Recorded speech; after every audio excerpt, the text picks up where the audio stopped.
Hi everyone, in this video I will tell you that how to enable sensitive content on Telegram. First open your preferred web browser. It may be an iPhone or Android.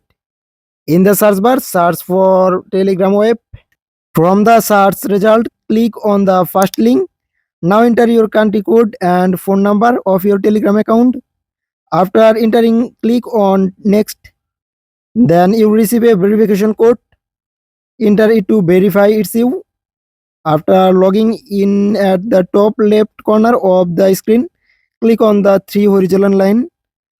From the drop down, select setting. Scroll down a bit until you see privacy and security and click on it.